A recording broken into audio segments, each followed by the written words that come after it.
La casa que susurraba mi nombre. En un pequeño pueblo rodeado de montañas había una casa abandonada que nadie se atrevía a visitar. Los habitantes la llamaban la casa de los susurros.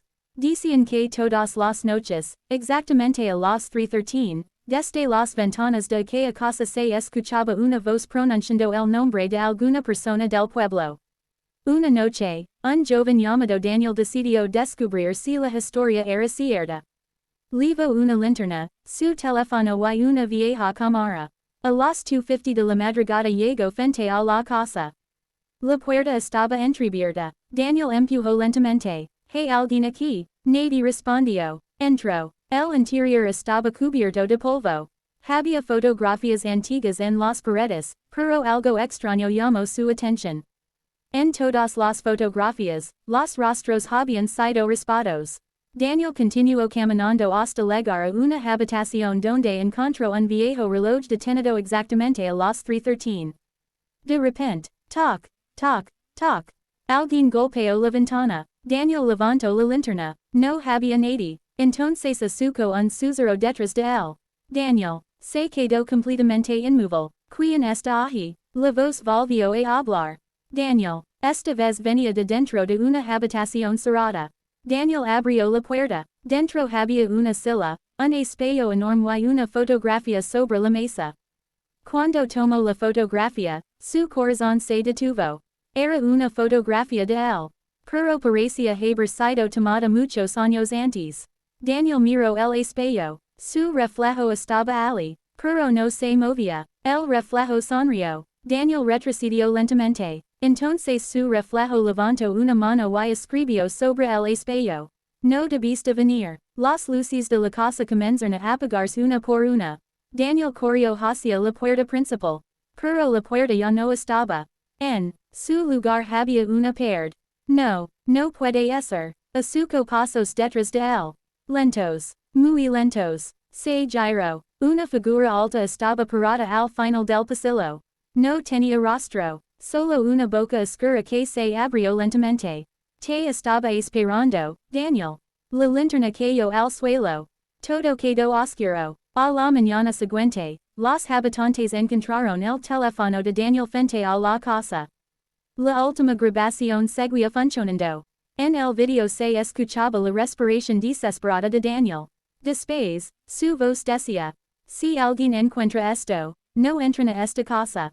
Hubo unos segundos de silencio. Y entonces se acercó una última frase. Porque ahora, la casa ya sabe sus nombres. Desde aquella noche, cada madrugada a las 3:13, una nueva voz comenzó a escucharse desde las ventanas. Y cada vez, era el nombre de una persona diferente del pueblo. La casa que susurraba mi nombre, parte 2. La mañana después de la desaparición de Daniel, nadie del pueblo se atrevía a acercarse a la casa. Pero había algo que nadie sabía. La noche anterior, cuando Daniel desapareció, su teléfono había enviado automáticamente un video a un número desconocido. El video duraba solamente 30 segundos. Al principio se veía a Daniel corriendo por un pasillo oscuro. Después, la cámara cayó al suelo. Durante varios segundos no se veía nada. Entonces apareció una sombra frente a la cámara. La sombra se inclinó lentamente y susurró: uno ya está dentro, faltan los demás. El video terminó. El problema era que nadie sabía quién había recibido aquel video. Hasta que, esa misma noche, el teléfono de una joven llamada Elena comenzó a sonar. Eran las 3:13 de la madrugada. Elena contestó. No escuchó ninguna voz, solo una respiración. Daniel, preguntó ella. La respiración se detuvo. Después, una voz muy baja respondió: no soy Daniel. Elena se quedó paralizada. Entonces, ¿quién eres? La voz susurró: soy la persona que vive detrás del espejo. La llamada terminó. Elena no pudo dormir. A las 3:13 de la siguiente noche, volvió a sonar su teléfono. Esta vez recibió una fotografía. Era una imagen de la casa abandonada. Pero había algo extraño. En una de las ventanas podía verse a Daniel. Estaba mirando directamente hacia la cámara.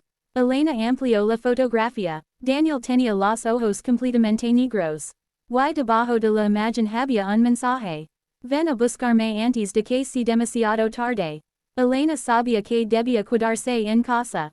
Pero también sabía que Daniel podía seguir vivo. Así que tomó una linterna y camino hacia la casa. Cuando llegó, la puerta estaba completamente abierta. Entró. El aire era helado. En el suelo encontró las huellas de unos zapatos. Las siguió hasta el sótano. Ali encontró una puerta de madera que nunca había visto antes. La abrió. Al otro lado había una habitación llena de fotografías. Fotografías de personas del pueblo.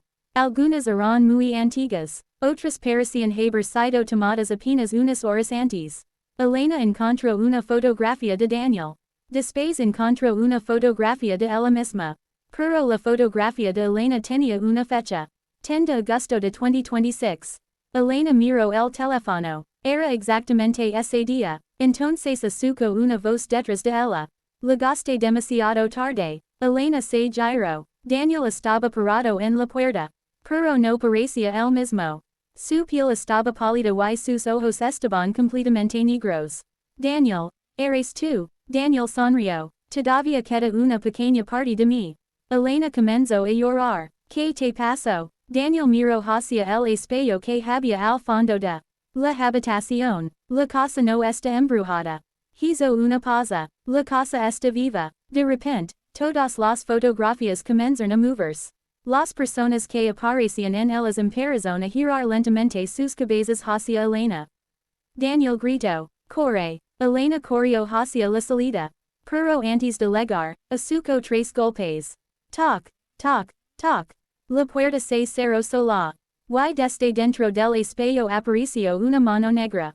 Daniel agarró a Elena y la llevó hacia una pequeña ventana. Salta, y tú. Daniel negó con la cabeza. Yo ya no puedo salir. Elena saltó por la ventana. Cuando miró hacia atrás, Daniel había desaparecido. La casa estaba completamente silenciosa. Pero antes de alejarse, Elena escuchó un último susurro proveniente de la ventana. No mires atrás. Elena siguió caminando. Pero después de unos segundos sintió que alguien caminaba detrás de ella. Escuchó pasos. 1, 2, 3. No pudo resistir la tentación. Se giró. No había nadie. Solo la casa. Sin embargo, en una de las ventanas había una figura observándola. Era Daniel. Y junto a él había otra persona. Elena reconoció inmediatamente aquel rostro.